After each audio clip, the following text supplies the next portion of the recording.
જય શ્રી કૃષ્ણ, જય શ્રી વલ્લભ. આજના રાધે કૃષ્ણ સત્સંગમાં ટેરાની ભાવના શું છે તે જ આપણે જોઈશું. પણ તે પહેલાં આપ રાધે કૃષ્ણ સત્સંગમાં જોડાવા માગતા હોય તો લાઈક કરજો, શેર કરજો અને સબસ્ક્રાઈબ કરજો, જેથી આવતા નવા તમામ પ્રસંગો આપના સુધી પહોંચી શકે. મંગલ ભોગ, શૃંગાર ભોગ, રાજભોગ વગેરે ભોગ ધર્યા પછી ટેરો કરવામાં આવે છે.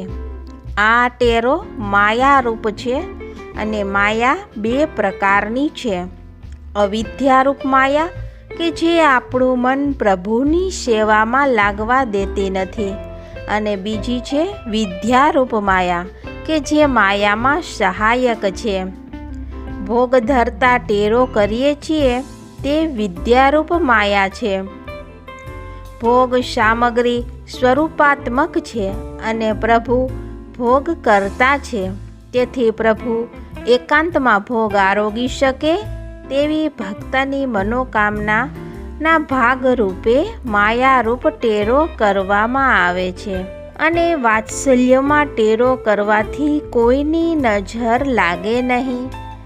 કુમારિકાના ભાવમાં શ્રી સ્વામીજી પધાર્યા છે, તેવી જ રીતે બાલભાવથી પ્રભુને શ્રી યશોદાજી જે તે સમયના ભોગ ધરે છે.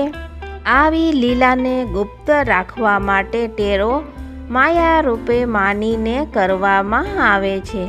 આ સાથે જ આપણે આજના રાધે કૃષ્ણ સત્સંગને અહીં વિરામ આપીએ. ફરીથી મળીશું નવા સત્સંગ સાથે. જય શ્રી કૃષ્ણ, જય શ્રી વલ્લભ.